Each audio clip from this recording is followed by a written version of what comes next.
এতিয়াও জীৱন মৃত্যুৰ সৈতে যুঁজি আছে দুৰ্ঘটনাত আঘাতপ্ৰাপ্ত হোৱা সামিউল হক নামৰ যুৱকজন নিউজ লেবৰ হাতত আহি পৰিছে চিকিৎসাধীন হৈ থকা যুৱকজনৰ শেহতীয়া দৃশ্য ইতিমধ্যে জিএমচিএইচৰ আইচিইউত চিকিৎসাধীন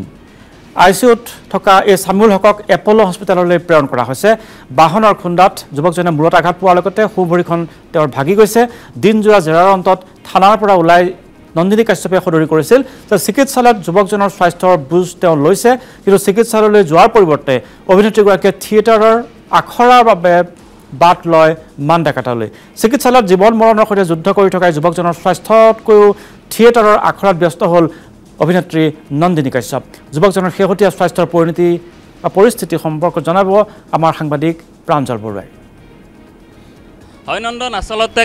কেইবাটাও গুৰুত্বপূৰ্ণ কথা যে আসলতে নন্দিনী কাশ্যপে আজি 3 দিনৰ অন্তত দিছপুৰ থানাত উপস্থিত হয় আসলতে সংবাদ মাধ্যমৰ হেঁচাত পৰি আদি আৰক্ষীয়ে ব্যৱস্থা ল'বলৈ বাধ্য হৈছিল আৰু সেই তাৰ পিছত আজি দিছপুৰ থানাত হাজিৰ হৈছিলে দিছপুৰ থানাত চলিছিলে 8 ঘণ্টাতকৈ অধিক সময় জেৰা চলিছিলে আৰু জেৰাৰ পিছতো আহি আসলতে নাটক যেহেতু তেখেত অভিনেত্ৰী সেই অভিনেত্ৰীগৰাকীয়ে নাটক যি ধৰণে কৰে তেনেকুৱাই কিছুমান নাটক কৰাৰ দৰে মন্তব্য কৰিছিলে তাৰ ভিতৰত মন্তব্য আছিলে যে মই পলাই যোৱা নাছিলোঁ আসলতে আমাৰ হাতত ভিজুৱেল আহি পৰিছে কেইবাটাও যে কি ধৰণে এই দুৰ্ঘটনাৰ পিছত পলাই গৈ প্ৰক্সি যি প্ৰিয়া যি এক্সোটিকা আছে সেই এক্সোটিকাত প্ৰৱেশ কৰি নিজকে ৰক্ষাৰ চেষ্টা চলাইছিলে দ্বিতীয়তে কৈ আছিলে যে সমস্ত খৰচ বহন কৰিম আসলতে দুৰ্ঘটনাটো হোৱা বুলি তেখেতে স্বীকাৰ কৰিছিলে কিন্তু তাৰ পিছত দেখিবলৈ পোৱা গ'ল যে সমস্ত খৰচ নহয় আসলতে মই সহায়হে কৰিম এনেকুৱা কেইবাটাও মন্তব্য কৰিছে আসলতে অভিনেত্ৰীৰ যি ৰূপ সেই সকলো ৰূপ হয়তো তেখেতে দেখুৱাইছিল আৰু ক'ব লাগিব যে যেহেতু সংবাদ মাধ্যমৰ বহু হেঁচাতহে আসলতে আৰক্ষীয়ে এই ধৰণৰ ব্যৱস্থা ল'বলৈ আজি বাধ্য হৈছে 3 দিনৰ অন্তত 3 দিনৰ পিছত দেখিবলৈ পোৱা গৈছে এনেধৰণৰ ব্যৱস্থা লোৱা দেখিবলৈ পোৱা গৈছে কিন্তু বৰ্তমান মুহূৰ্তত নন্দিনী কাশ্যপে দিছপুৰ থানাৰ পৰা ওলাই জনাইছিল যে আমি এপলো হস্পিটেলত